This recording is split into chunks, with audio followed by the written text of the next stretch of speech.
Sejam todos bem-vindos, bem-vindos a 2026, ao nosso primeiro evento, já numa parceria muito legal que a gente tem. Quero agradecer também todo o apoio da Ilana, da equipe dela também. E isso que foi falado é exatamente o tema que a gente quer tratar aqui.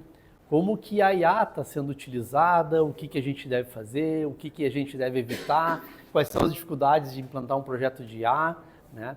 Não vamos falar muito de aspectos técnicos, mas dar uma passada principalmente em exemplos de uso, números que indicam se isso é só uma moda ou se não é, se é passageiro, com algumas outras tecnologias que já surgiram, né? Então a ideia é a gente bater esse papo e sair com um equalizado sobre o que é e como que a gente pode utilizar ela, especialmente no mercado da construção civil, no mercado da gente. Então vou me apresentar, meu nome é Gaspar, eu sou sócio do Emídio na Dev e eu sou especialista em dados e IA. E eu tenho formação mista na área de gestão e na área de análise de sistemas, tá? Então, eu tive à frente de uma empresa de tecnologia por em torno de uns 17 anos, desenvolvendo sistemas para grandes empresas e também banco de dados e tudo mais, tá? E, naturalmente, ao longo da minha jornada enquanto profissional, eu fui me especializando na parte de gestão. A gente vai largando um pouquinho o brinquedo da tecnologia, sendo dono de empresa e cuidando do negócio em si. Então, eu acabei fazendo especialização em gestão na PUC, gestão estratégica. Depois, eu acabei fazendo um MBA na Fundação Dom Cabral, que também tinha um módulo fora na UBC em Vancouver. E, por fim, agora eu fiz um mestrado acadêmico na Unicinos. E na Unicinos eu acabei conhecendo essa figura aqui. Eu já tinha vendido o meu negócio na área de tecnologia e eu estava trabalhando basicamente como consultor. E aí acabei encontrando ele e me motivou a empreender novamente. Bacana, Gaspar. Bom, pessoal, boa tarde a todos. É uma alegria enorme, né? Reforçar o agradecimento do Gaspar pela presença de vocês, pela oportunidade do Tijolo, a parceria com a Fenício. E hoje a ideia aqui é que a gente seja um espaço aberto, tá? Então não é um monólogo, muito longe disso, a ideia é que a gente possa ir trocando experiências práticas, né? O workshop que a gente se propôs aqui é exatamente trazer um pouco de mão na massa e na dor do gestor, né? Então é falar sobre prática. Né? Eu trabalho também no mercado acadêmico, né? Sou doutor em administração, eu dou aula aqui e na França também, né? Divido o meu tempo um pouco aqui e sou sócio do Gaspar e a minha formação é sempre baseada em inteligência de dados. O que é uma inteligência de dados? É como que a gente pode extrair mais decisões inteligentes a partir das informações, porque muitas vezes a gente vai ver isso ao longo da tarde, a gente tem as informações dentro do negócio, mas como extrair o melhor potencial dessas informações é o que de fato muitas vezes permanece oculto ou difícil, né? Na nossa trajetória, né, Gaspar e eu passamos por diversos setores, né, empresas como Petrobras, Braskem, terceiro setor, a ACI, também nossa cliente, a Unicinos, nossa cliente, Sistema Sebrae Brasília também, setor público também atendemos em alguns momentos, né? E é muito legal quando a gente passa essas diferentes trajetórias, porque a gente consegue entender diferentes setores, diferentes perspectivas e como que essas lógicas de negócio também se complementam, né? E aí quando a gente fala da construção civil e do setor imobiliário, é importante a gente setar uma coisa. E obviamente que isso é o cotidiano de vocês. A construção civil está cada vez mais complexa e mais competitiva. E quando a gente fala mais complexo e competitivo, custo mais caro, mão de obra mais escassa, obras mais complexas, custos mais elevados, juros altos para financiamento, um pouco mais de dificuldade de venda, consequentemente muitas vezes margem de negócio um pouco mais apertada, né? E até para ilustrar isso para vocês, não sei se vocês têm presente esse número em mente, mas hoje nós temos 165 mil construtoras no Brasil.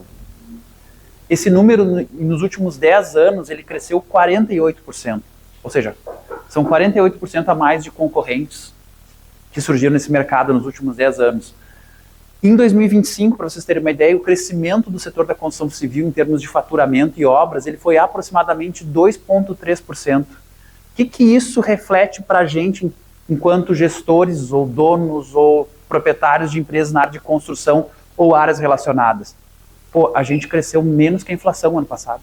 A inflação oficial do Brasil foi 4,26%, né, o IPCA, o Índice de Preços ao Consumidor Amplo.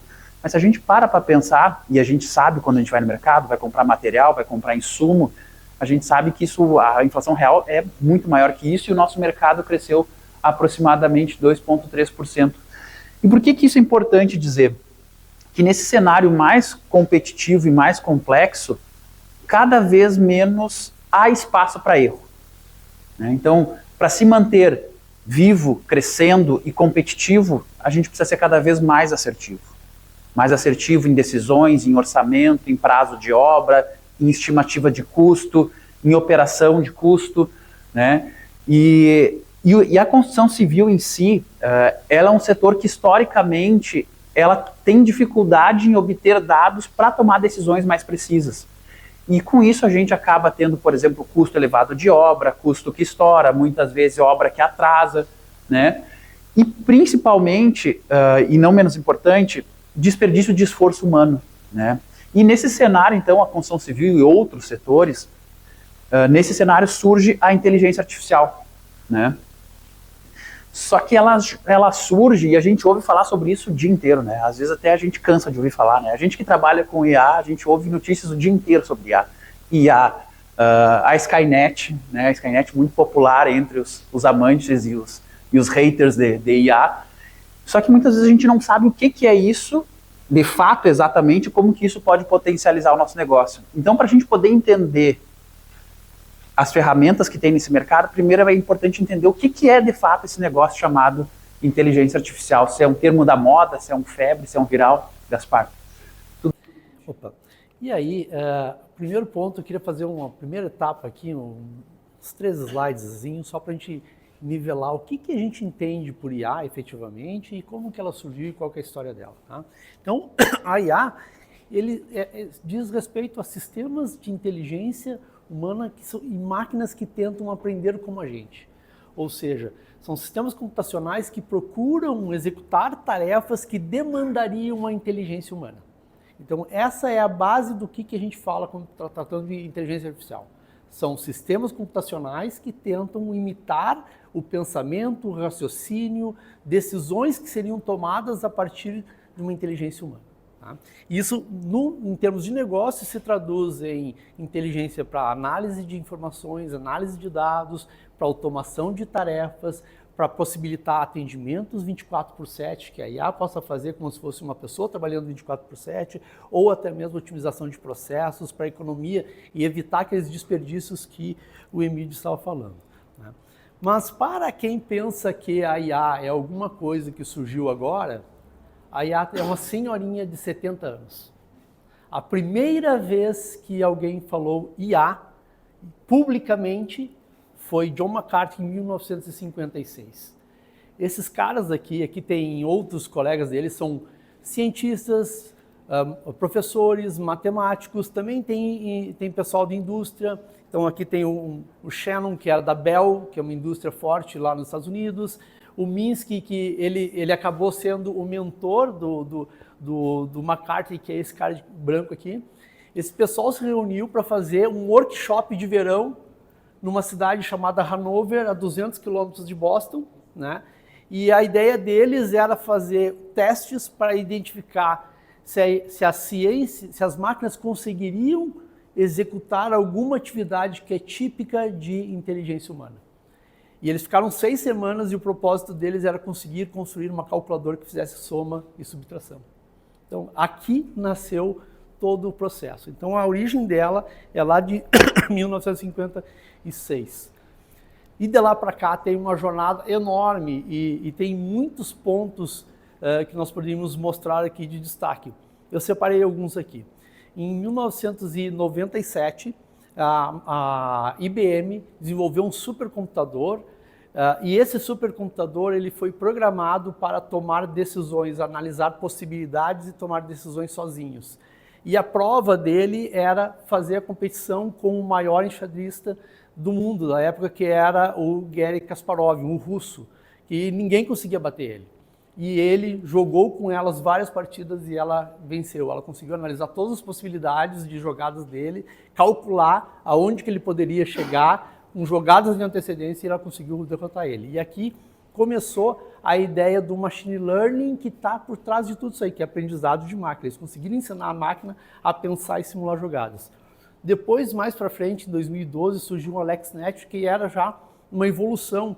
uma rede neural, ou seja, uma rede, um sistema de computação que agia conforme a mente humana, com cérebros, com sinapses, fazendo diversas combinações. E o teste foi um pouquinho mais difícil. Ele analisou 1 bilhão e 200 milhões de imagens e depois de mostrarem para eles, pediram para ele classificar as imagens. E deram 1000 imagens para ele classificar. E ele teve uma alta assertividade em dizer cores, formatos, o que era, se era um objeto, se era vivo, se não era. Então, ou seja, ele conseguiu fazer a análise a partir de uma alimentação de 1 bilhão e 200 milhões de imagens. Tá? Isso surgiu a partir daqui toda a base para a criação do que a gente conhece hoje. Em 2022 nós temos aqui o marco da IA generativa. Na verdade ela surgiu em 2020 com o GPT-3, mas em 2022 ela ficou popularizada porque a OpenAI lançou o ChatGPT. Isso foi tão avassalador que em 2 meses eles tinham 100 milhões de usuários cadastrados na plataforma deles. Né? E isso aqui, a IA generativa, para a gente entender, é a IA com capacidade de gerar os textos, as conversas, as imagens, som. Então ela já tem uma capacidade não só de interpretar, de entender, mas também de gerar. E agora, recentemente, aqui, olha como os ciclos são cada vez mais curtos, né? Em cima da IA generativa surgiu os agentes de IA. E isso aqui é um marco para os negócios. O agente de IA, ele pega toda essa capacidade de processamento que vem sendo gerado pela indústria e ele coloca para trabalhar em cima do contexto da tua empresa.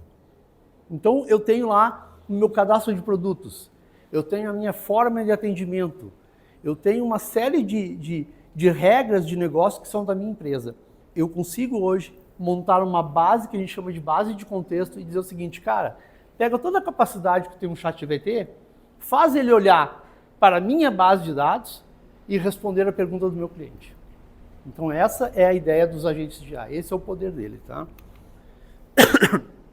Então, aquela briga que a gente tem, será que a inteligência humana vai ser sobreposta pela inteligência artificial e tudo mais? Na verdade, hoje, o mundo todo pensa da seguinte forma, a inteligência humana, ela vai fazer o uso da inteligência artificial, que tem uma capacidade de processamento muito grande, para gerar uma inteligência exponencial para os negócios. Então essa é a tendência do que a gente tem visto hoje em dia. Não tem mais aquela dicotomia, ou é um, é outro, vamos substituir. A ideia é acrescentar. Acho que aqui por trás, né, Gaspar, acho que tem um valor fundamental nosso também, que nós, enquanto empresa, nós não trabalhamos para substituir nenhum humano.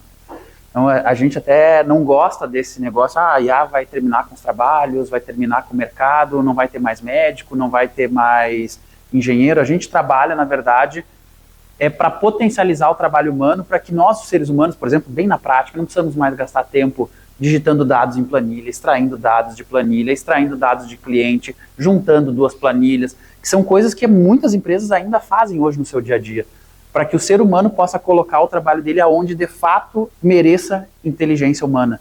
Então vocês nunca vão ouvir da nossa boca ou em alguma palavra ou em alguma palestra nossa, viemos para substituir o trabalho humano, né? A gente não nos serve esse tipo de abordagem. Falando um pouco de valores, né, Gaspar? Desculpa. Então, assim, indo agora para uma pergunta que é muito recorrente, será que isso aqui é só a moda? Será que E aí eu respondo da seguinte forma. Alguém daqui, como já foi feita a pergunta, alguém daqui usa computador, telefone para fazer algum processamento? Então, alguém consegue imaginar hoje nós vivendo sem uma comunicação direta via WhatsApp ou qualquer seja Telegram ou qualquer outro sistema desse? Não, né? Alguém conseguiria abrir mão de fazer call hoje e fazer todas as reuniões presenciais? Tu imagina uma multinacional, antigamente, hoje em dia, ou qualquer negócio, né? Então, assim, alguém imagina uma empresa operando sem sistemas financeiros conectados direto com o banco, fazendo transações, levando o dinheirinho lá, pedindo para o gerente imprimir um talão de cheque, porque eu vou ter que buscar 2 semanas depois? Que era o meu caso. Meu pai dizia assim, Gaspar, vai lá no Banrisul, tá acabando minhas folhas de talão, pede lá que tem... Eu morava em Vacaria. Era bem isso. Vai lá e fala com o gerente lá, daí eu ia lá falar com o seu Evandro, vai acabar o talão de cheque, vou mandar fazer em Porto Alegre, demora 2 semanas para vir para cá. Era assim, funcionava, né? Então, isso é tempo. Isso, lá em 1980, né? Eu sou um pouquinho mais velho. Então isso aí, a gente não consegue ver isso aqui. E da mesma forma que a gente tem essas tecnologias que hoje a gente não vai abrir mão, a questão da IA também é assim. Hoje nós já usamos muita IA de forma pervasiva, de forma, o que a gente chama na computação ubíquota. A gente nem percebe que está usando. Quando a gente chama um Uber para vir para cá, a gente está usando tecnologia. Quando tu entra no teu carro, que tu está pegando um caminho e ela diz assim, dobra à direita 200 metros e tu vai reto e ela reconfigura a rota, ela está usando inteligência para achar uma nova rota para você. Tudo isso já faz parte da nossa vida. Agora, para as empresas têm que começar a aprender como fazer isso usando esses agentes de IA ou outros mecanismos de automação. Né? A indústria, isso é uma pesquisa de 2025, da Horizon, que é um dos maiores institutos de pesquisa de negócio do mundo, ela estima que o mercado envolvendo automação e inteligência de IA movimentou em torno de 390 bilhões de dólares. E que o KGR, que é o crescimento anual, vai ser de 35% até 2030. Então é uma indústria que está crescendo, não é uma moda, ela tem realmente uma ação que vai mudar a forma como as empresas fazem negócio. Então, efetivamente, ela muda a forma como as empresas operam, não só pela agilidade, também porque elas otimizam processos, né, e elas economizam tempo que era gasto em atividades que não são efetivamente produtivas para as empresas. E aqui algumas ideias a gente trouxe.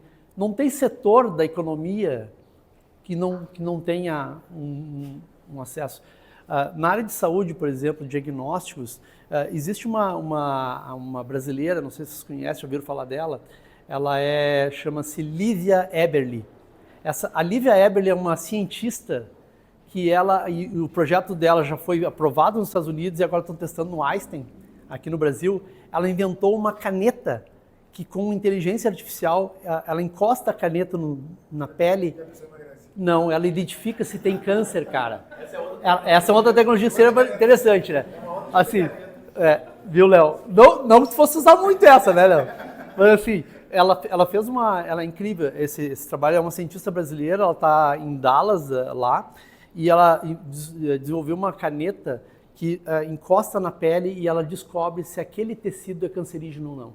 Então, todo aquele trabalho, meu pai faleceu com câncer de próstata, mas próstata, útero, qualquer situação, ela consegue, encostando, ela identifica em 90 segundos se aquilo ali é uma célula cancerígena ou não.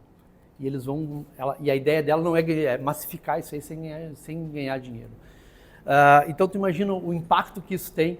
Né? Hoje em dia, tu vai fazer um exame, tem que coletar, mandar. O meu pai me lembra, nós coletamos, mandamos, ficamos 3 semanas naquela angústia, esperando um resultado num laboratório em São Paulo. Né? Na área de tecnologia, a gente não tem tempo, mas o Emídio poderia abrir aqui aplicações que nós desenvolvemos hoje, todas, sistemas de informação na web, com gráficos, com mapas, com dashboards complexos, que eu desenvolvi sem usar uma linha de código. Porque eu fui programador, mas fui programador do tempo dos dinossauros, não sei mais nada de como é que funciona isso. E hoje eu converso com a IA e eu digo o que era para ela fazer e ela monta formulários e tudo mais, dashboards também. Então é um impacto muito grande. Na área comercial, né, nem se fala, toda a parte de SDR, de qualificação de leads e tudo mais, atendimentos 24/7, né?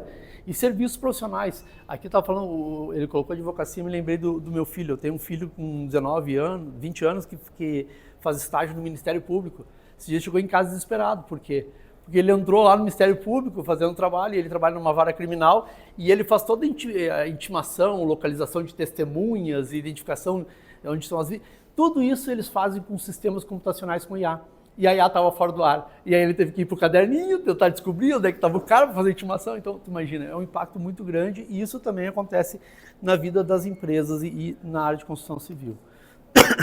Algumas chamadas aqui, por exemplo, o ChatGPT já tem indicador de compras, assim como no WhatsApp, ou seja, tu vai poder não só conversar com ele, mas lá pelas tantas ele vai te oferecer um produto, ou tu vai oferecer um produto e tu poder comprar e fazer a transação por ali, como que é a TV, que a Globo estava anunciando, que é a nova geração de TV, tu vai estar assistindo um programa, um Big Brother da vida, tu olhou lá uma mesinha de cabeceira, tu aponta teu mouse para ela, clica, ele vai te dizer onde é que tem, qual é o preço, e tu vai fazer a compra por ali. Esse tipo de coisa são tecnologias que estão surgindo, né? A Microsoft falando que o Copilot, que é a inteligência artificial dele, é o que está por trás dos browsers hoje, da mesma forma que a Google, né? Tu entra no Google hoje, quando tu vai dar um Google para pedir alguma informação, ela remete para uma IA, para a IA já fazer a lista do que vai ser respondido, né? E também os agentes de IA ganhando poder de pagamento e tudo mais. Então, esses agentes que a gente usa também para fazer atendimento e tudo mais, eles já vão poder fazer a venda, comercialização de produtos e, inclusive, fazendo faturamento já na hora, né? Então, é um impacto muito grande para os negócios, tá? Mas olhando aqui, indo para o mundo real, assim, de empresas, aqui isso aqui é uma pesquisa de 2.000 empresas, não, desculpa, são 5.000 empresas americanas, que foi feito em 2024 e que são empresas que disseram que fazem uso de internet, de IA, quer dizer, aonde que elas usam? Qual é o uso que se faz para IA? Agilizar atendimento, gerar conteúdo, criar uma experiência para cliente, aumentar o tráfego, resumir informações, simplificar processos. Isso aqui são usos, né? E aqui, benefícios. O que elas querem com isso? Elas querem aumentar a produtividade, melhorar o relacionamento, aumentar a venda, reduzir custos. Agora eu pergunto a vocês, tira que isso aqui é de IA. Alguma empresa não quer isso aqui? Alguma empresa não está buscando isso aqui? Então, efetivamente, o que o pessoal está fazendo, indicando com essas pesquisas é que a gente está fazendo uso desses agentes, a gente está fazendo uso da inteligência para melhorar coisas que a gente já busca naturalmente, né? E ela está diretamente ligada no nosso cotidiano, né, Mítico? Exatamente. Então, hoje, a IA está no cotidiano das empresas e no cotidiano dos negócios, né? Seja em tomada de decisões, automação de processo, produção de documento. E quando a gente olha para isso tudo, a gente imagina que muitas vezes a IA está só no processo decisório, né? Como que eu vou decidir mais fácil? Mas a IA, ela também, e principalmente, eu vou dizer para vocês que existe hoje um alto índice de erros e acertos em implantação de IA, e os projetos hoje onde estão dando mais certo são principalmente aqueles projetos onde a gente tem uma camada mais simples de automação. Por exemplo, como que eu vou deixar de transmitir dados de uma planilha e vou colocar no sistema? Como que uma IA vai fazer isso automaticamente e vai transmitir, né? E aqui eu acho que tem uma sacada muito boa e que é importante a gente falar, que é a ideia do copilot e o autopilot. Vamos traduzindo para o português, copiloto ou piloto, né? Aí o Gaspar geralmente faz uma analogia que é muito legal e que eu gosto de fazer.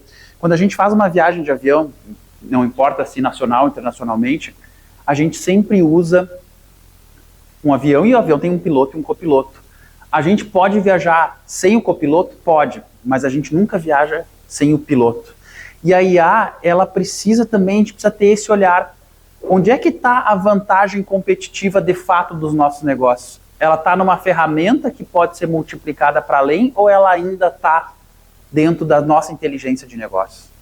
Então, a IA, a gente tem que começar a perceber ela como uma ferramenta onde eu não vou delegar o essencial do meu negócio. Porque se eu delegar o essencial do meu negócio, quer dizer que aquilo pode ser replicável e eu não tenho, de fato, uma vantagem competitiva enquanto negócio. Então, acho que são reflexões também, enquanto gestores de negócio, que a gente precisa ter. E aí, quando a gente olha de novo para o contexto da construção civil, e entendendo como o Gaspar mostrou, todo esse impacto que existe já em todos os mercados, mas olhando especificamente para o mercado de vocês, a gente tem N ferramentas interessantes, né? Por exemplo, a Alice Technologies. Eu não sei se vocês já ouviram falar sobre essa ferramenta de IA. Alguém já ouviu falar sobre ela? Não? A Alice Technologies, ou Alice no nosso bom português, é uma tecnologia americana, mas que ela já está presente no Brasil. Tem, inclusive, um case muito interessante com a Andrade Gutierrez, de uma obra, né, que a grande sacada dela é o seguinte, elas colocam todo o projeto de obra para dentro da Alice, e ela diz o seguinte, cara, esse aqui é o melhor cronograma de obra que tu tem que seguir, e eu te dou mais 10 cronogramas paralelos.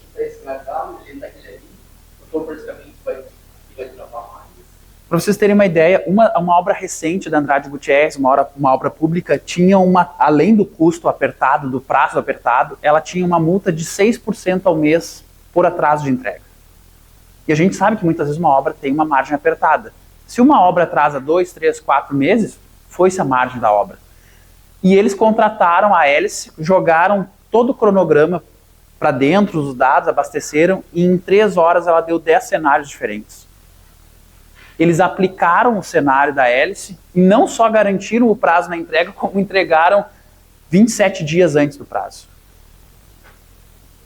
Quanto que é de economia no caixa da construtora 27 dias de economia? Quanto que isso representa? Né? E ainda mais numa obra de grande porte como essa, né? Além disso, teve 16% de economia no prazo, que eu já falei, 2,7% em custos indiretos. E ela fez isso em 3 horas. Né? Talvez cenários que uma equipe inteira de engenheiros talvez não conseguisse chegar ou levasse dias projetando as diferentes possibilidades. Então, é uma grande ferramenta e já com resultados consolidados. Olha que interessante essa segunda ferramenta. Essa se chama Test Fit, tá? Ela testa em tempo real diferentes possibilidades de cenário. Por exemplo, você está projetando estacionamento, projetando um prédio. Se eu aumentar o prédio em 10 metros, quantos apartamentos a mais eu ganho? Qual é a metragem a mais? Algo que posso dividir as salas, os ambientes todos, ela faz esses cálculos e vai te jogando as possibilidades. Talvez o que uma mudança, por exemplo, num cenário sentado com o cliente definindo o projeto, tu teria que pedir para ele para voltar para casa, projetar 1, 2 semanas e voltar, ela te dá uma estimativa em 30 minutos. Algumas estimativas em até 5 minutos. Eu só montar qual é a melhor forma de compor esse estacionamento. Então ela testa gabaritos, vagas, tipologia e com uma margem de erro de 10%. Obviamente que tu não precisa dizer para o teu cliente, olha, cara, isso aqui vai ser 1.502 vagas. Mas, olha, vai ser mais ou menos 1.500 vagas, uma margem de erro, mas tu já consegue negociar com uma certa precisão na hora. Né? Agora, uma ferramenta super também interessante na área da imobiliária, né, um pepino enorme muitas vezes quando a gente tem um processo de avaliação de um imóvel. Né? Aí tem avaliações muitas vezes que são diferentes, faz 3 avaliações, cada corretor dá uma avaliação completamente diferente. Essa ferramenta aqui faz o upload das fotos, faz o upload das informações do imóvel e ela dá na hora avaliação, estado de conservação, principais problemas, ranking, avaliação. Para vocês terem uma ideia, ela reduziu em 50% o tempo gasto com a revisão manual de avaliação e 40% nos pedidos de reavaliação de imóvel. Então, ou seja, acabou o tempo de ir lá, fazer avaliação manual, ela mesma já faz a avaliação, diz o que aquele imóvel tem, o que ele não tem, se ele tem luminosidade, se ele tem entrada de ar, tudo isso ela faz automaticamente. E uma outra chamada PixForce, que ela já está muito presente aqui no Brasil, e eu acho muito legal o trabalho que eles fazem, que ela transformou as câmeras de segurança em monitoramento do acompanhamento da obra e monitoramento do uso, por exemplo, de segurança do IPI. Então, aqui vai aparecer nas imagens, por exemplo, agora a gente pode ver aqui, vamos ver a sequência.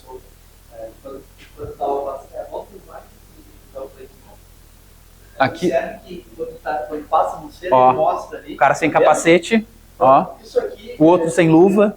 Essa IA nós descobrimos na prática, no ano passado teve um evento em São Paulo, o maior congresso de médias empresas do Brasil, um fórum da Fundação Dom Cabral, e nós fomos convidados para fazer uma palestra lá.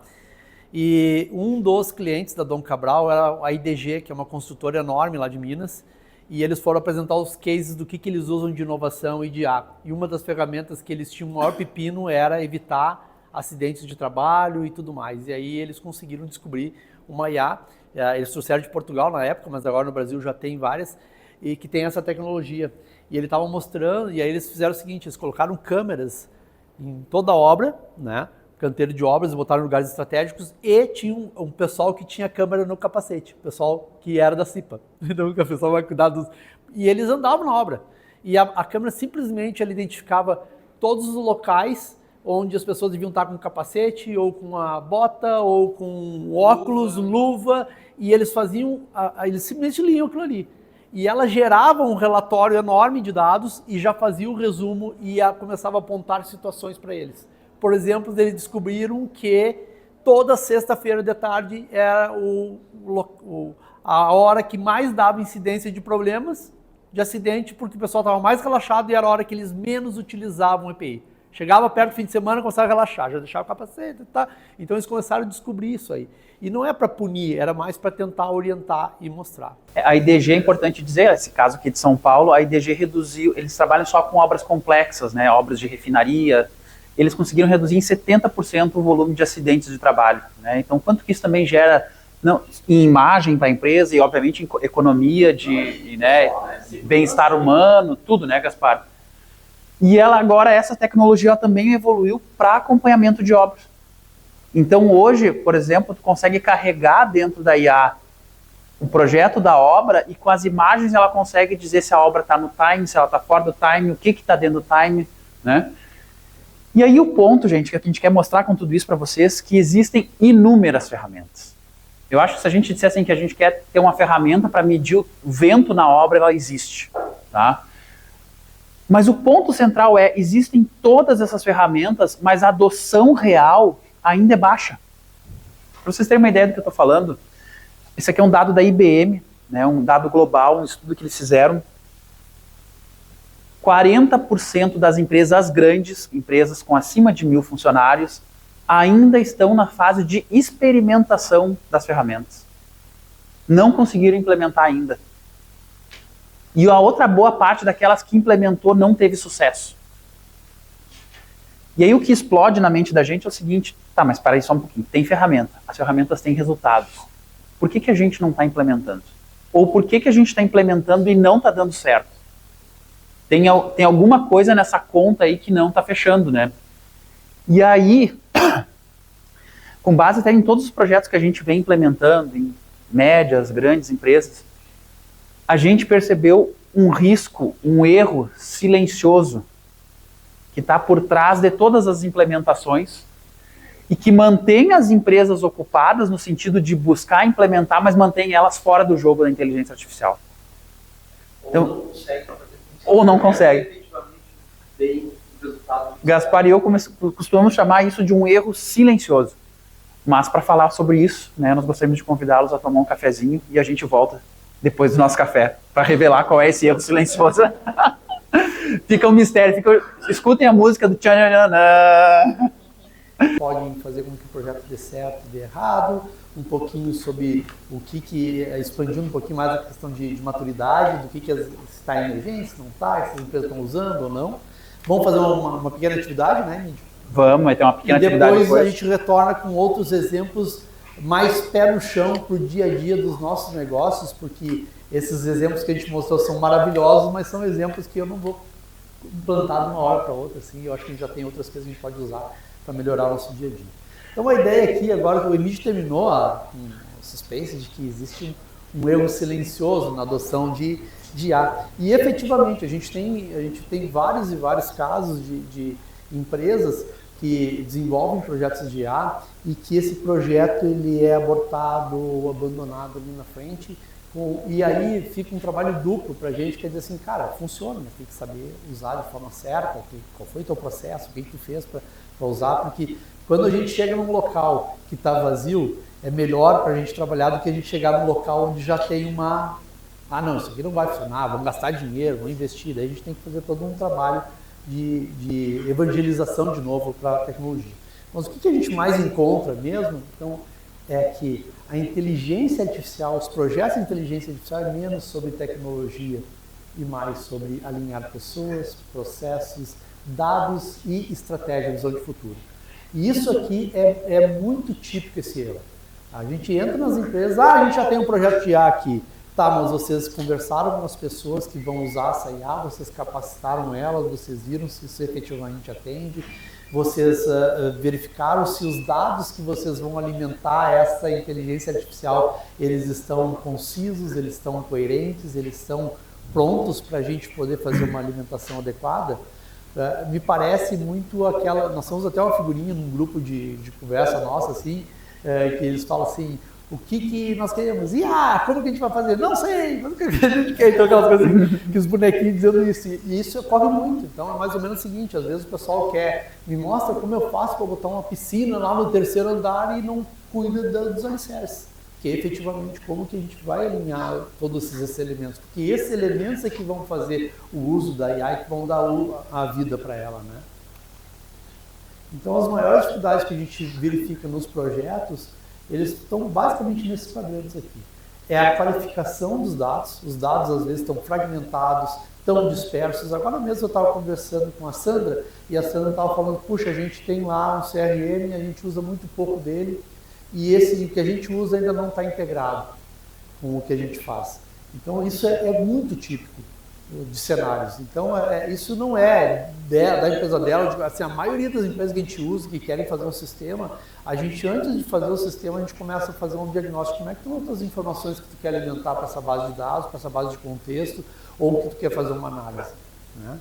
E aqui nós temos casos específicos, né? Nós somos uma empresa onde nós trabalhávamos, o pessoal tinha exatamente esse caso. O pessoal tinha um CRM e tinha o ERP lá, e aí eles faziam o seguinte, eles criavam um formulário. Agora vamos fazer os vendedores alimentar o formulário. O que fazia o formulário? Largavam um e-mail. O e-mail era lido lá pelo pessoal do CSO, que fazia o back-office, eles iam lá, redigitavam o e-mail dentro do sistema. Nesse meio tempo, o cliente ligou, não, aquele produto eu quero menos quantidade, eu quero fazer. O cara ia lá no formulário, de novo, e em vez de atualizar aquele lá, lançava um outro, vinha um outro e-mail. Aquele lá já tinha entrado em processo. Quando vê, tinha sido faturado 2 pedidos, em situações erradas, todo o transtorno que dá de logística e tudo mais. Então, isso aí nós também resolvemos através de uma automação, onde diretamente agora eles têm uma ferramenta que captura essas leads, faz o lançamento, já cai direto para o faturamento. E o pessoal do CSO basicamente valida essas regras de negócio, sendo que as informações que vinham que eram soltas hoje, elas também são alimentadas por aquilo que está disponível e pela tabela de preço do ERP, né? Então, modificou todo o cenário. Capacitação de pessoas para usar as ferramentas, quer dizer, não adianta a gente botar uma ferramenta e largar na mão do pessoal para trabalhar e o pessoal não saber operar, ou não ser engajado, não é feito a venda adequada do produto de tal forma que as pessoas acham que aquilo aí pode tirar o espaço dela, e aí ela tem aversão a usar a ferramenta, né? Ou a ferramenta não tem uma usabilidade boa, né? Eu queria dar um exemplo prático e real do setor de vocês sobre isso, tá? Muitas vezes aqui o que a gente quer mostrar para vocês é que a implementação de IA hoje é muito menos sobre tecnologia e muito mais sobre processo e pessoas. Querem ver um negócio? Exemplo prático e do setor de vocês. Claro, obviamente que eu não posso dar o nome. 2 meses atrás, 3, implantação numa imobiliária de um agente de IA para fortalecer o processo de atendimento e venda, tá? Então, se uma imobiliária, por exemplo, aleatória aqui, tem 5 corretores, tá? Aqueles 5 corretores, eles têm um tempo do dia deles, concordam? O dia deles não vai aumentar a 8 horas, 10 horas. Então, quanto mais produtivo for aquele dia dele, no sentido seguinte, quanto mais leads organizados chegarem naquele qualificados, menos tempo ele perde com pessoas que não são potenciais clientes para eles e mais venda, e teoricamente, ele vai fechar. Todo mundo concorda com essa lógica? Só que o que acontece? Se tu chegar para a tua equipe de vendas e dizer o seguinte, cara, vamos implementar uma IA para vender aqui. Qual é o primeiro pensamento da pessoa?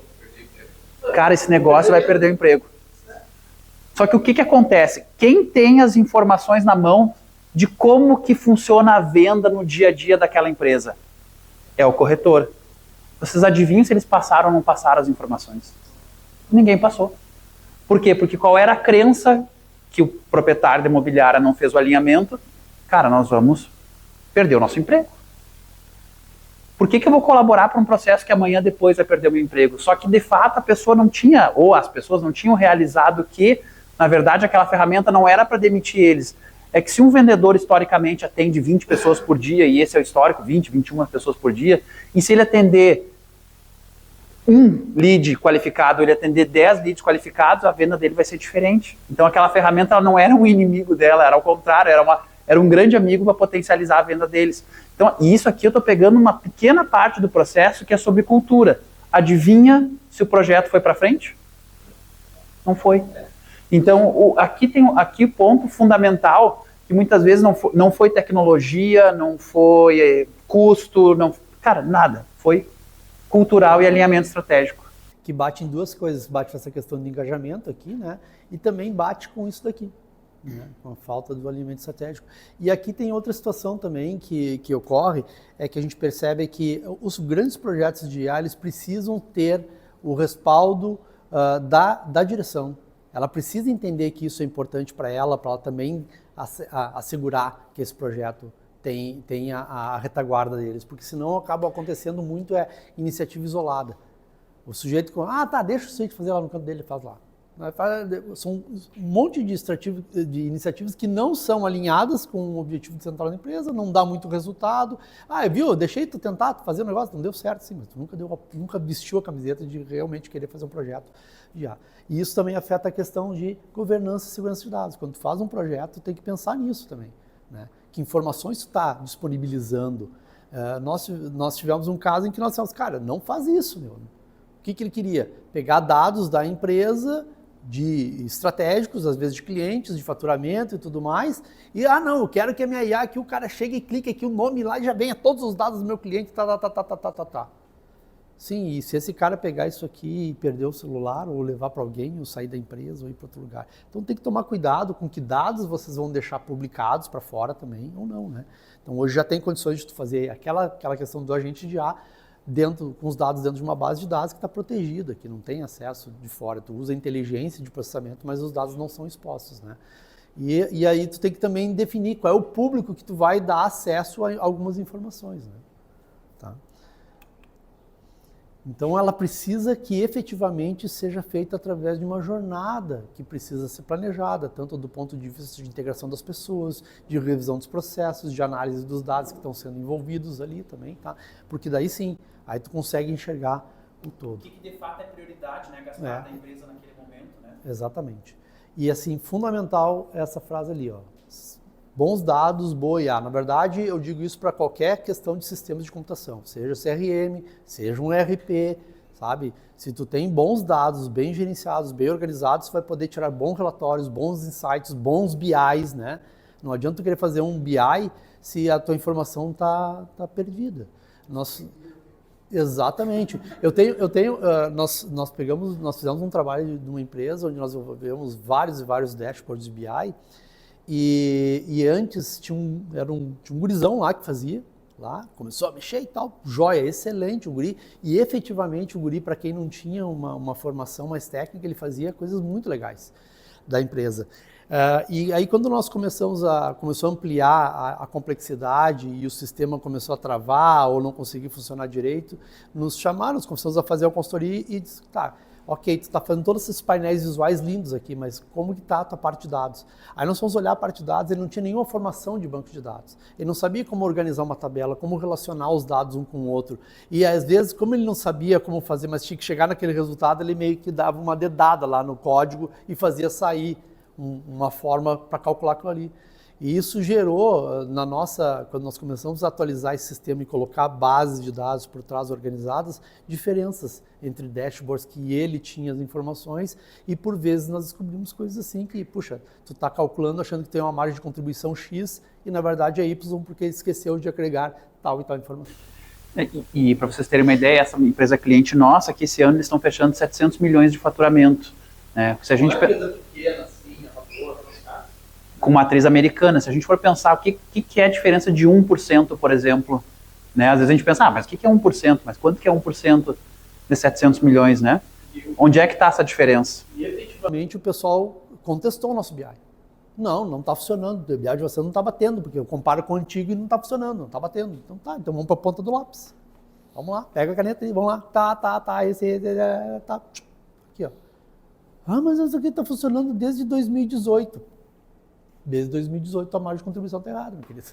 É pequena a diferença, mas é uma margem de contribuição errada, exatamente porque, apesar de ter um BI e tudo mais, os dados não estavam integrados adequadamente, né? Então, a questão toda, e uma coisa que a gente queria trazer para vocês também é o seguinte, desse cenário que a gente vê de empresas.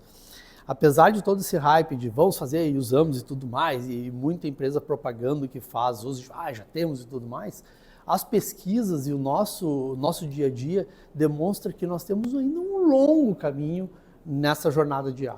E que a maturidade de IA ainda nos nossos negócios ela é bem emergente. Isso ele é confirmado numa pesquisa que é feita pela Fundação Dom Cabral. Não sei se vocês conhecem a Fundação Dom Cabral, se vocês é a sétima escola de negócios do mundo e ela é brasileira. Eles estão lá, são de Minas, já estão há muito tempo, e esses caras, eles têm lá um centro de inteligência de médias empresas que faz diversas pesquisas para analisar cenários e como que as empresas estão se desenvolvendo. E eles têm uma pesquisa chamada de maturidade de gestão. E dentro dos diversos itens que eles avaliam, eles têm um item que é transformação digital. E a transformação digital captura bem essa questão de automação, integração e uso de IA. E na pesquisa que eles fizeram com 826 empresas, são empresas bem consolidadas e tudo mais, eles identificaram que a parte de transformação digital ainda está num estágio emergente, ou seja, pouco acima do inicial. Né? Então, tu vê assim, inovação, esse é o cenário que tem. E eles fazem essa pesquisa de forma recorrente, né? E esse cenário já perdura por um tempo. E é importante dizer, né, Gaspar, acho que fazer um destaque, né? Isso em empresas com recorte de faturamento de até 300 milhões. Então, nós não estamos falando de empresas emergentes, né? Ou empresas pequenas que não têm uma estrutura. Então, o ponto fundamental acho que a gente quer mostrar aqui, e que talvez ao longo da conversa e naqueles exemplos que a gente foi trazendo, talvez alguns de vocês possam ter se perguntado, cara, mas a gente está muito para trás, olha como a coisa está andando, será que é só a minha empresa que ainda não avançou? E o ponto aqui é dizer, calma, né? Apesar desse hype, dessas notícias todas, a realidade, na maioria das empresas, ainda é emergente. Então está tudo bem, até porque é uma jornada, né, Gaspar? E tem uma outra pesquisa daí que é desenvolvida pelo Pedro Bocchese, que casualmente ontem foi contratado pelo Dom Cabral, vai começar a dar aula lá também, um colega nosso também. Ele tem uma pesquisa daí, ele é doutor e ele é especialista em dados IA, tá? E aí ele tem um projeto onde ele faz uma avaliação daí a fundo sobre a adoção de tecnologia de IA dentro de empresa e qual que é a maturidade. Lá era a maturidade de gestão, aqui é a maturidade de dados IA, tá? E ele tem 5 categorias, tá? O melhor dos itens que ele avaliou, o melhor item que tem ainda é na parte de cultura, que está na parte inicial de testagem, que é no meio da tabela. A maioria ainda tem curiosidade. E aqui, quando chega, que ele está falando em negação, o termo, eu brigo com o Pedro, que isso aqui não gosto muito desse termo negação, parece que eu estou negando, não. Aqui é não adoção, né? Então, são os que não estão adoção. Então, esse teste, inclusive, de maturidade, a gente trouxe para vocês, para a gente poder fazer uma devolutiva para vocês, já que a gente vai está fazendo um workshop, então a gente vai poder disponibilizar essa ferramenta para a gente rapidamente, é um questionário simples que dá para responder, e a gente vai daí poder comparar qual que é, desse nosso grupo aqui, o nível de maturidade de dados IA que a gente está enxergando, fazer também uma devolução pós-evento para vocês também individualizada, de qual que é, como é que está a posição de vocês, e comparar com o universo dele, né, gente? Então a ideia toda é que a gente quer passar a mensagem, gente, a IA, ela é uma construção de médio e longo prazo. Ela não é uma corrida de 100 metros, ela é uma maratona. E assim como aos poucos as empresas foram adotando internet, adotando sistemas de informação e melhorando seus processos através do uso da tecnologia, com a IA também vai acontecer. As pessoas vão se aculturando com ela, vão adotando ela, vão aprendendo a usar ela e naturalmente isso também vai sendo interiorizado para dentro das organizações. Então a gente, às vezes a gente pega assim, mas nós nem começamos, calma, nós não podemos ficar muito tempo parado.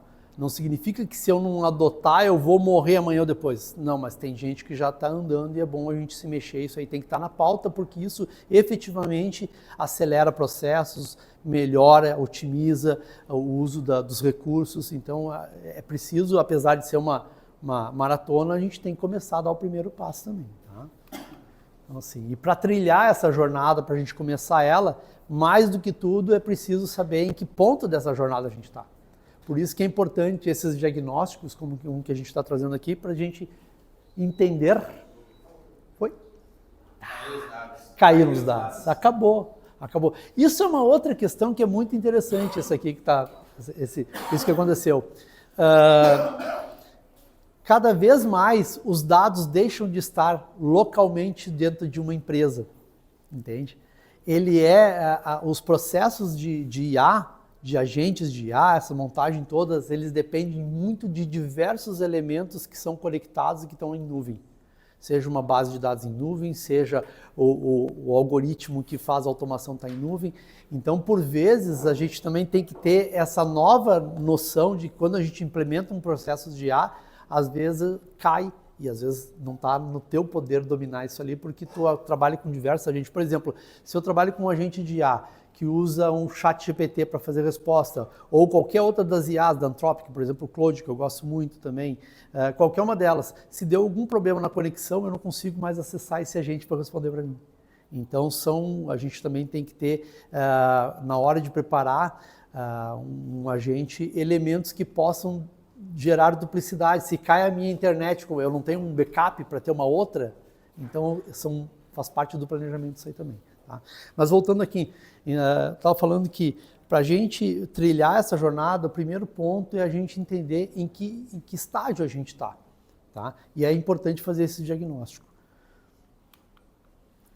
Esse diagnóstico eles buscam basicamente entender qual o nível de maturidade e, a partir daí, identificar oportunidades e gerar também insights para onde que a gente pode andar. Exato. Agora aqui a gente vai entrar num ponto muito importante, né? Porque quando a gente fala num workshop, a gente presume que a gente vai ter um entregável e aqui a gente vai assumir um compromisso junto, né?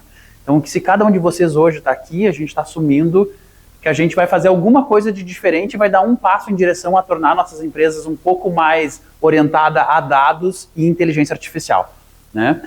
Então, para isso, como o Gaspar bem disse, é importante a gente entender onde a gente está, tá? E esse aqui é um entregável que a gente quer fazer para vocês, para que, principalmente, antes de mais nada, vocês possam compreender possibilidades e para onde podemos caminhar. A ideia, gente, é que vocês vão passar agora por um questionário simples, tá? É um questionário que vai durar aproximadamente 5 a 7 minutos no máximo, tá?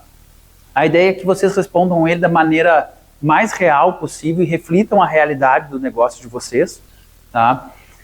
Ele é um questionário, para vocês terem uma ideia, hoje ele já tem 400 empresas de todo o Brasil que já estão trabalhando com ele, já preencheram ele, e ele vai trabalhar 5 dimensões da gestão de vocês. Por que da gestão de vocês?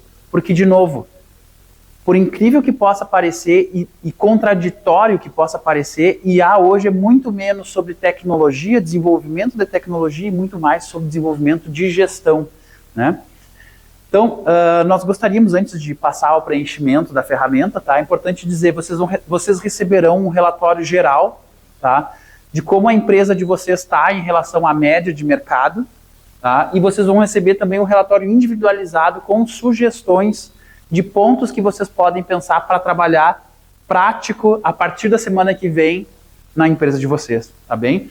A nossa ideia é em torno de 7 a 10 dias no máximo, esse relatório individualizado já está na mão de vocês, tá bem? Ou seja, a partir da semana que vem, a partir do momento que receber o relatório. Perfeito. E o diagnóstico, pessoal, então é importante dizer, tá? Ele não tem caráter avaliativo, a ideia não é comparar vocês com algum outro cliente, a ideia é que vocês possam se conhecer melhor enquanto gestão de dados IA. Então eu convido vocês para... um por empresa, exato, um por empresa, vocês possam conectar, tá? Boa, Léo já largou. Francisco, salvador da pátria. Já terceirizei, né? Deixa eu fazer uma pergunta. Sim, fique à vontade. Eu não vou responder o Vamos lá. Diagnóstico de maturidade de dados IA. Perfeito. Por exemplo, hoje a gente está aprendendo quanto ruim a gente é em dados, porque veio a IA. Então eu não consigo usar, ou ser bom, sem ter uma base Sim, de perfeito. informações. Se eu não tenho maturidade em dados, eu não tenho como ser maduro em IA. É isso. Perfeito, exatamente. Tem uma boa correlação. É um pré-requisito Mas básico. Isso. Isso.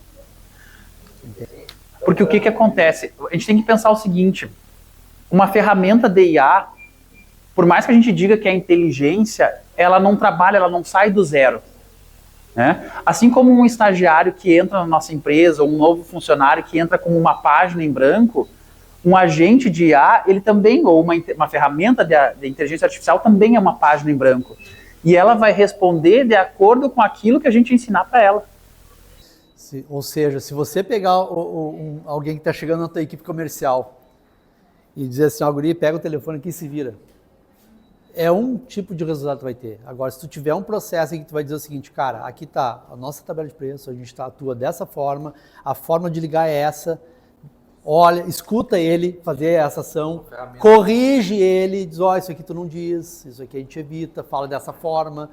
Todo esse treinamento que tem para uma pessoa, a gente também pode fazer para o agente, para que ele melhore a performance dele e chegue num ponto de maturidade que diz, ó, poxa, ele está atendendo exatamente como ele gostaria, está fazendo do jeito que a gente quer. Agora aqui a ideia, retomando um pouco o fio do que a gente viu desde o início da nossa jornada hoje. Então a gente viu que a IA, na verdade, ela não é um modismo, ela é uma ferramenta que veio para ficar. A gente viu que ela está transformando, de fato, diversas cadeias, assim como a da construção civil, setor imobiliário, mas também saúde, TI.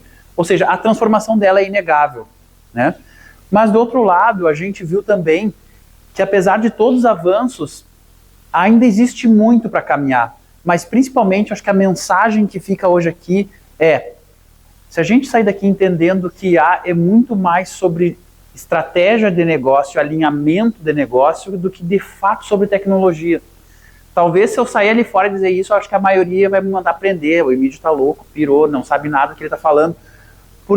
Mas o fato é que a tecnologia ela já avançou e ela vai avançar muito. Mas o que vai determinar de fato o sucesso nosso individual, enquanto empresa, indivíduos, profissionais, é a nossa capacidade de alinhar o nosso negócio, ou alinhar os profissionais que estão ao nosso entorno, para que a gente consiga construir esse resultado conjunto.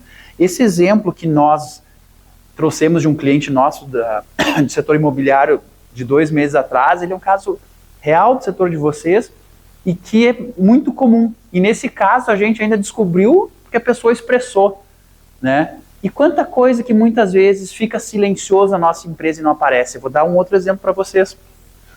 Um cliente nosso recentemente, que tem um grande sistema de gestão, né, o que a gente chama dentro da área de tecnologia de ERP, pediu uma avaliação nossa, né, porque as informações estavam perdidas no negócio. Existia o ERP, mas estava perdido. Quando a gente foi fazer a análise, para vocês terem uma ideia, nós encontramos nos servidores da empresa mais de 300 planilhas fora do sistema. Mas a pergunta é, mas cara, eu tinha um sistema, eu tenho um sistema para apoiar o pessoal para registrar isso. Só que quando as pessoas não compreendem como usa e o porquê de usar aquilo, eu vou achar o atalho mais fácil para trabalhar. Então a gente traz isso porque de fato é tão importante quanto escolher a tecnologia que eu vou usar, é como que eu vou alinhar isso no meu negócio. E aqui a gente quer trazer alguns casos recentes, tá, dos últimos meses. E dentro da Devin, a gente trabalha, a gente poderia, nesse universo de IA, a gente poderia trabalhar com muita coisa, né? Vamos pensar no universo da música. Né? Música, a gente tem música sertaneja, música clássica, música gospel, rock, pop. E dentro desse mundo musical, a gente resolveu trabalhar dentro de uma área que é crucial para o crescimento dos negócios, que é atendimento e venda. Como atender as pessoas, né, e como gerar bons atendimentos. E por que a gente escolheu isso, tá? E no mercado da construção civil, setor imobiliário, esse fator ele é ainda mais relevante. Muitas oportunidades surgem fora do horário comercial, quando o negócio está fechado, quando o funcionário não está atendendo, quando o escritório não está aberto. E eu quero mostrar isso na prática para vocês. Esse é um gráfico de um cliente nosso, tá? Olhem que horas, a qual momento os clientes mais estão chamando ele. Das 6 da manhã às 8, escritório fechado. Aí, obviamente, das 8 às 9 tem um segundo pico. Das 10 ao meio-dia, um pequeno pico. E olha onde é o segundo grande pico, das 12 às 13. Horário de novo que o escritório está fechado. Tá aí, mídia, mas... Exatamente. Esse é o grande ponto. Esse é o grande ponto. E aí talvez vocês possam me dizer, mas óbvio, a hora que o escritório abrir às 14 horas, pode retornar para o cliente, né? Hã? Exatamente. Só que olha que interessante, pessoal. Claro que isso aqui é uma regra geral para todos os setores, não é um olhar específico para a construção civil, mas acho que serve de aprendizado, tá? 76% das pessoas compram do primeiro fornecedor que responde. Talvez vocês já tenham passado por uma situação ou outra na vida de vocês, que vocês chamaram o outro demorou 3, 4, 5, 10 horas para responder, ou foi responder lá na segunda-feira, vocês já fecharam com aquele primeiro. Então, 76% das pessoas compram do primeiro fornecedor que responde. É batata.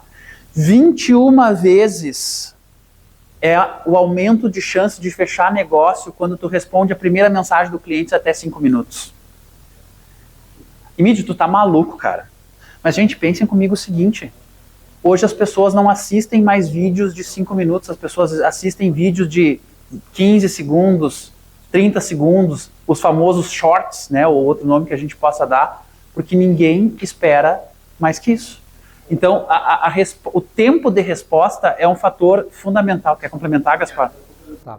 Isso tudo, esse tempo de resposta que afeta as decisões, ela é típica de ambientes de tecnologia. Antigamente nós mandávamos cartas, nós ligávamos, fazíamos uma série de... Hoje em dia, meu filho estava agoniado, porque ele mandou uma mensagem, fazia 40 segundos e ninguém do time de futebol tinha confirmado se ia sair se a quadra estava alugada ou não. Eu disse, cara, 40 segundos, cara. Então, como a gente tem uma sociedade cada vez mais digitalizada e os tempos de respostas de máquinas e sistemas estão cada vez mais rápidos, existe um efeito colateral de nós levarmos isso para as nossas relações e para tudo que a gente faz na vida. Então, se a gente liga procurando um serviço e não é atendido, ou a gente demora, eu já fico indignado. Poxa, eu parei meu tempo aqui para marcar um horário, estou ligando para lá, já mandei a mensagem 2, 3 vezes, a secretária do doutor fulano lá ficou de me retornar e já faz 3, 4 horas não me retorna mais. Desculpa, vou procurar outro serviço. Então isso é muito também da nossa cultura hoje em dia de ter respostas imediatas em tecnologia que a gente leva para a nossa vida também. E aí aqui, quando a gente olha para 3 grandes empresas, tá? Talvez eu acredito que todos vocês já tenham ouvido falar sobre a IBM. Hoje, pessoal, quando a gente pensa em atendimento, 70% dos atendimentos da IBM global é feito por máquinas, não é mais feito por humanos. Quando a gente fala em venda, o BCG, eles conseguiram reduzir o ciclo de venda, ou seja, o tempo entre o primeiro contato e a venda de fato com o cliente em 25% utilizando ferramentas de IA. E a Amazon, que vocês já conhecem, hoje 35% de todas as vendas da Amazon são recomendações de agentes de IA. 35%. Nós estamos falando de mais de 100 bilhões de dólares. Imagina a força de venda que tu teria que ter para uma Amazon produzir isso. Isso é real na vida da gente. É só vocês pegarem e entrar na internet de vocês e procurarem um tênis Nike. Sai dali depois e acessa o celular de novo. Nike. Vou procurar agora outra coisa. Vem lá ele de novo, vem avisando. Entro no Instagram, vem propaganda de quem fornece tênis. Então, na verdade, os algoritmos estão preparados para entender isso aí e minar a gente com ofertas daquele produto, para capturar esse cliente. Então, efetivamente acontece. E aqui 3 exemplos bem práticos de setores diferentes, mas que eu acho que podem iluminar algumas ideias para vocês no negócio de vocês, tá? Primeiro exemplo. Essa aqui é uma empresa, citei ela há pouco, é um cliente nosso, esse ano indo para 700 milhões de faturamento, mas ele tem um problema enorme no negócio dele que talvez possa em algum modo representar para vocês. Ele tem diversos CDs no Brasil todo e com a complexidade tributária, sempre que ele vende um produto, ele precisa fazer o cálculo, bom, será que eu vou mandar esse produto para o cliente do CD A, B ou C? Preço de frete, imposto, etc, comissão, margem, isso e aquilo. Isso tudo era feito pelo vendedor manualmente no ato da venda. Tá? Claro que eu poderia contar um monte de outros detalhes aqui, mas o que foi feito? Foi feito toda uma lógica de programação com sistemas inteligentes, que hoje o vendedor ele foca no que ele precisa fazer. O vendedor ele não precisa estar fazendo cálculo, ele não precisa entender de tabela de logística. Ele não precisa entender de imposto, tabela de logística. Do que um vendedor bom precisa entender? De vender. Então, o que hoje o vendedor faz? Ele entra no sistema, eu quero vender 10 toneladas desse produto para o Emídio que está lá no Espírito Santo. Cara, não me interessa se vai sair de Goiás, de Porto Alegre, da Amazônia, eu quero que chegue lá o produto com o menor custo e com a melhor margem, com a melhor comissão. Acabou. Para vocês terem uma ideia, vamos fazer conta juntos aqui. Uma empresa que fatura quase 700 milhões, fechou o ano passado, 2025, essa solução liberou o equivalente a 30 dias de trabalho do vendedor em carga horária. Porque essa informação é deles. É deles. Nossa, deles. Porque se eu sei dessa informação antes, eu tinha cobrado 10 vezes mais do que eu falei para fazer aquilo aqui. Realmente, imagina, tu tem uma empresa que fatura 700 milhões e eles conseguiram liberar o equivalente a 30 dias de vendas. da equipe deles com o ganho que eles tiveram. E o ROI é rapidíssimo, Spar. Não, e depois, de novo, o ponto a perguntar, era preciso que aquelas pessoas que são vendedores fiquem investindo o seu tempo precioso em fazer esse tipo de cálculo que poderia ser automatizado? Não. Né? E um detalhe aqui que é para gestor, para gente que está pensando no negócio dentro daquela ideia de lógica de que é mais do que tecnologia, sobre processo e tudo mais. Qual que é a determinação e qual que é a visão do gestor dessa empresa? O meu vendedor tem que estar livre para vender. Eu não quero ter desculpa dele que ele está preenchendo o formulário, eu não quero ter desculpa dele que ele está pesquisando a tabela tal, eu não quero ter desculpa nenhuma. Eu quero deixar ele livre, que o sistema faça esse trabalho burocrático porque eu quero ele na rua. Ele não vai ter desculpa para dizer que ele não pode vender. Então é uma outra... Uma outra ferramenta que acho que a gente trouxe de exemplo que é muito interessante, essa aqui é uma empresa nossa, cliente do setor de energia, do Mercado Livre de Energia, eles têm um ponto fundamental que é como é que eu consigo chegar nas pessoas e vender para diversas pessoas um plano de energia distribuída, né? Então eles têm um conjunto de leads lá, só que, de novo, qual é a capacidade média de um vendedor? A capacidade média de um vendedor são 21, quer dizer, média não, perdão, desculpa, capacidade máxima de um vendedor estriquinado que tomou 8 cafés como eu ao longo do dia. São 21 atendimentos por dia. Então, se eu tenho uma lista com 1.000 clientes, e eu preciso que ele atenda os 1.000 clientes, eu vou dividir 1.000 por 20 e vou saber quantos dias, na melhor das hipóteses, ele vai levar para atingir esses 1.000 contatos. O que a gente fez?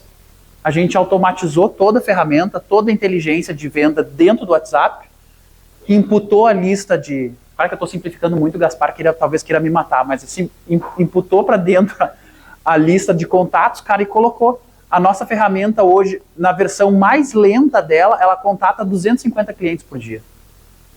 Quando o cliente chega na fase, ou seja, fez toda a apresentação, fez o cálculo do projeto, disse, cara, tu vai economizar tanto, o teu projeto vai custar tanto, quer fechar comigo? Quero.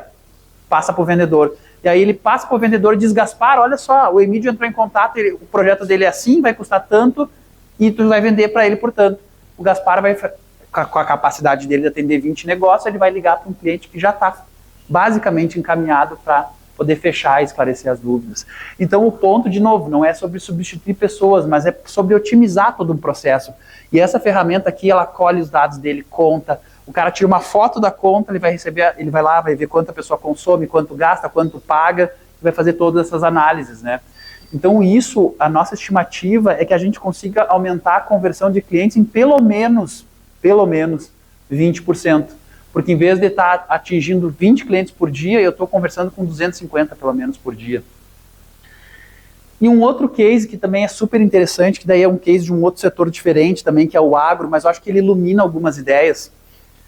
Vocês já passaram pela situação de estar visitando algum cliente e tu precisar da informação do cliente e tu não ter na mão?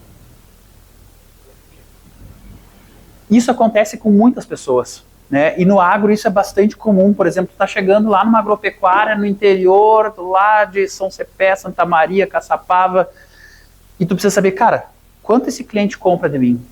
Qual é o limite de crédito? O que ele, ou melhor, o que ele costuma comprar que ele não comprou?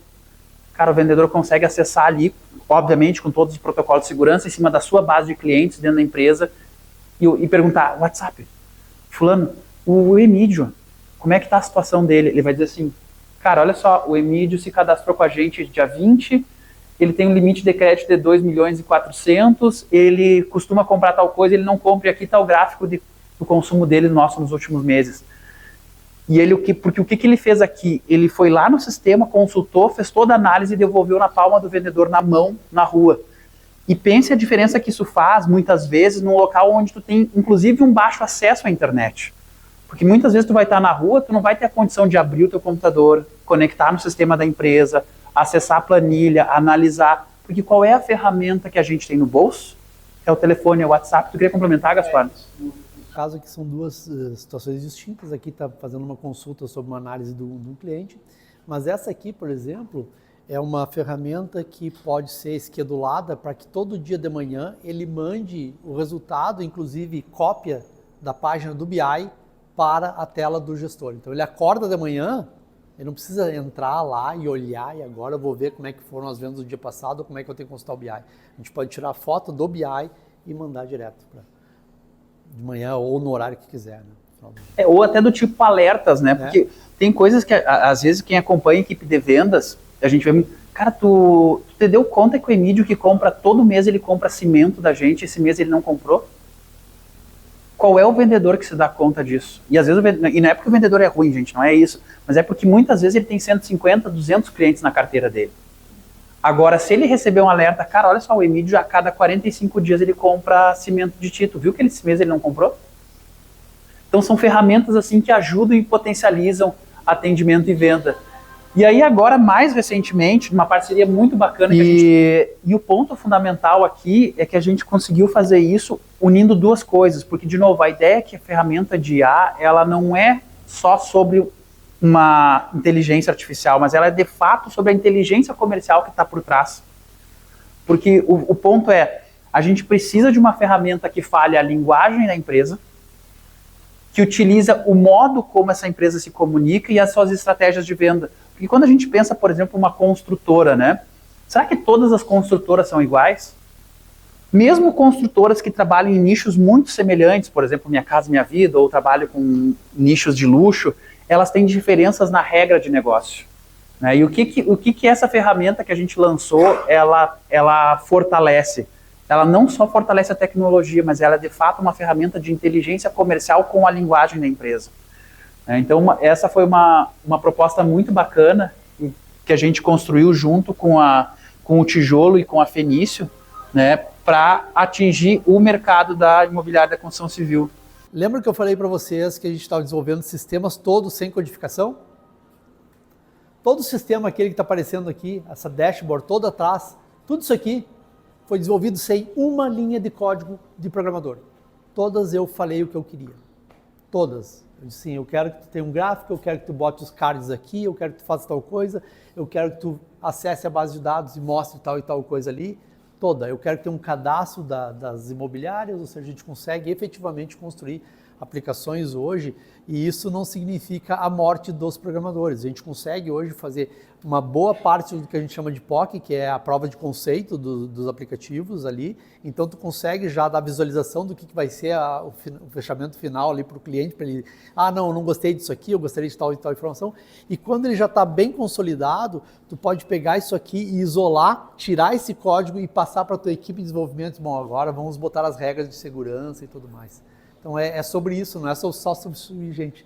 E aquele ali era um exemplo típico de coisa ali. Oi. Foi feito só esse software, o MVP no caso. Desculpa, tu está dizendo onde? Onde foi feito? Aonde foi feito desculpa, em termos de tecnologia, ele está usando a tecnologia de N8N, que é uma ferramenta que serve para fazer a integração e que a gente consegue integrar com diversos ambientes.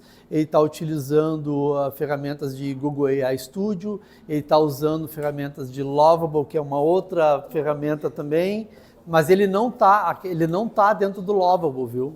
Aquilo ali não foi feito com Lovable, porque o Lovable ele é uma ferramenta que usa essas tecnologias de IA, só que ele é meio maquininha de dinheiro, né? A gente brinca que ele é o tigrinho do desenvolvimento, é uma ferramenta esse Lovable é uma ferramenta de inteligência artificial que permite a gente criar sistemas, né?